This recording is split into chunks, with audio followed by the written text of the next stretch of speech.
Hello everybody, I hope you're keeping safe and well. So today I'm in my studio at Woodend Mill and I have spent a few days taking an online course called Floribunda with Emily Ball. And what I wanted to do was to share with you some of the drawings and painting work I've been doing. It's not finished work, but what I wanted to focus on today was talking about the idea of immersing yourself in the medium of paint and drawing to really start to get to grips with and understand your subject matter. So in this case it was flowers, in my case wildflowers, but it can be any subject matter really. It's not dependent on subject matter.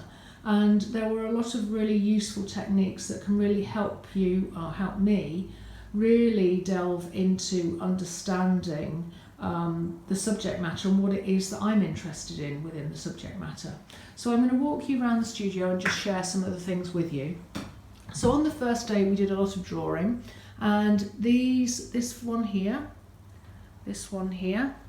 and this one here are all contour drawings done with charcoal mainly, and exploring and examining the subject matter, and literally you are doing a single line contour in most cases, and you're actually not only following around the flowers and the leaves and everything, but you're actually going across the spaces, you're going around the flowers, you're going behind the flowers, you're going around and under and over, and in this way you get a real good understanding and you start to get a sense of the three-dimensionality of the subject matter and really getting to grips with the detail.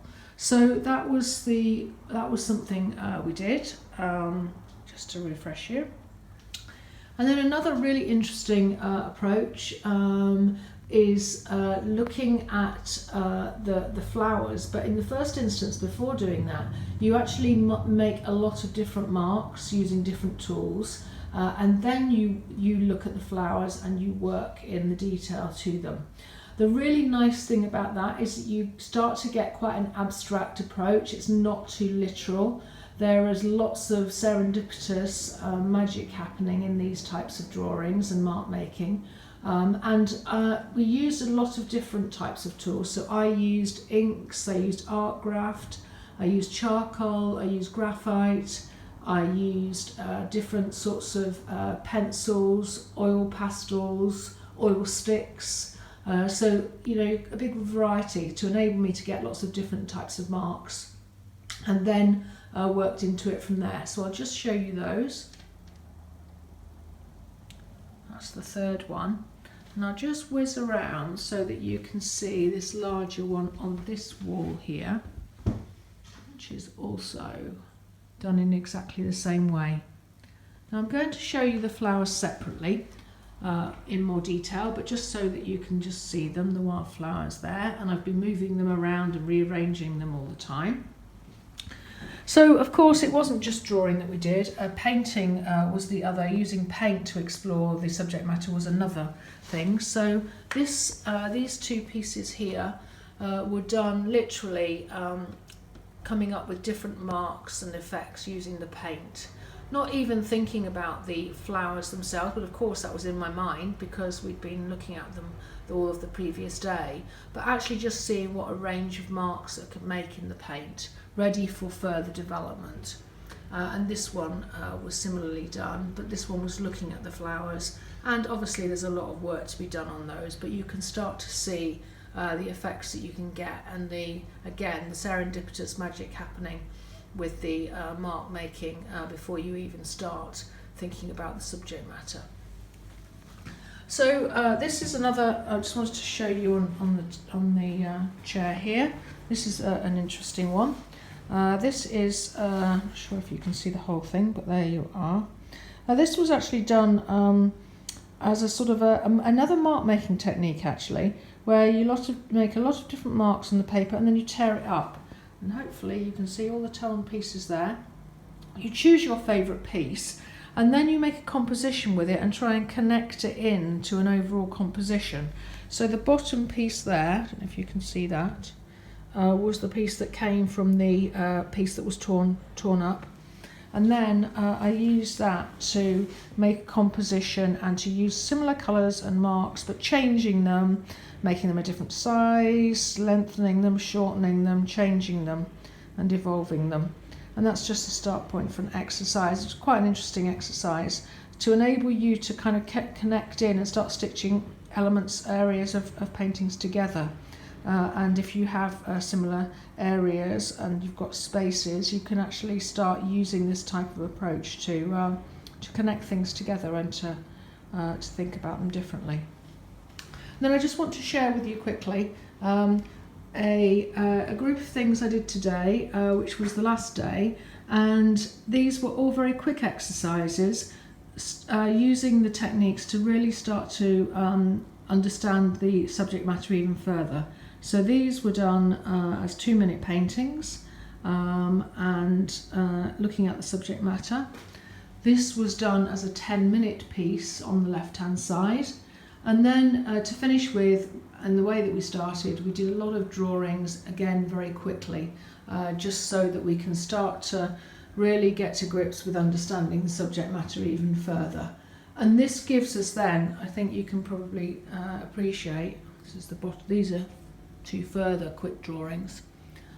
So I think with this amount of work you can appreciate how these sorts of things really help you get to grips with the subject matter, so that when you develop the paintings you have actually much more information and knowledge and awareness, and these are the things that really help you then develop the painting subsequently.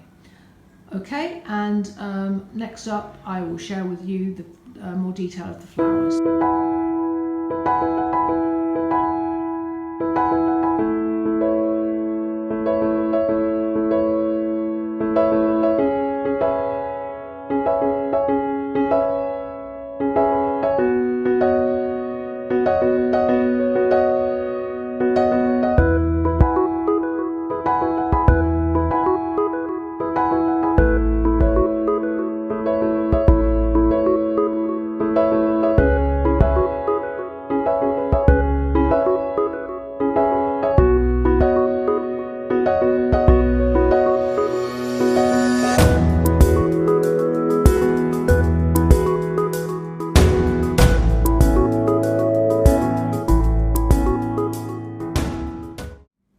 Okay, so I'm going to do an exercise where I'm using very small pieces of paper and I'm going to create very small 2-minute paintings, and I've got restricted materials, so I'm just using a big brush, a rigger brush on my fingers, and unlimited colour, and I'm using the flowers that you see beyond the easel just as a reference. So I'm going to get started. It's a bit tricky because as soon as I'm using 2 phones, and now it doesn't let me get in to actually do the timings, so that's a bit frustrating. So I'm going to start, so here goes. I'm using what's beyond, as I say, the easel as my inspiration, and I can use my fingers.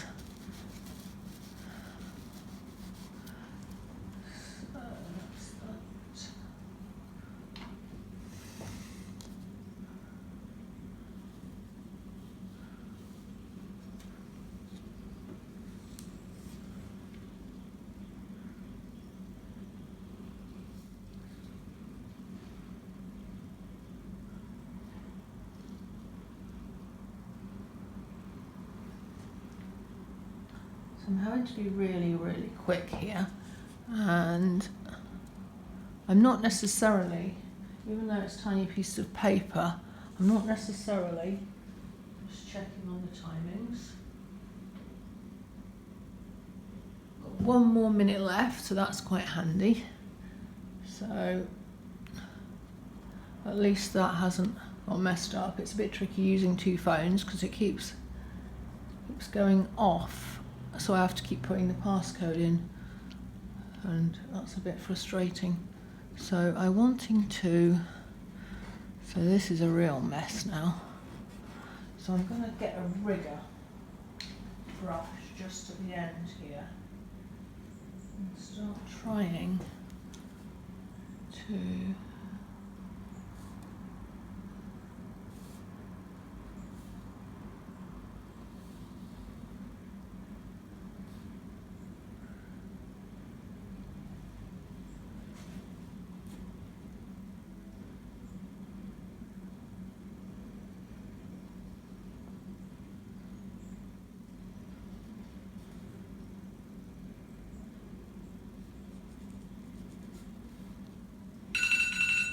Great, so that's the first one, and I'm going to continue in the same vein. So the time's now gone off again, but you get the impression, and I'll come back and share more of them with you as I go.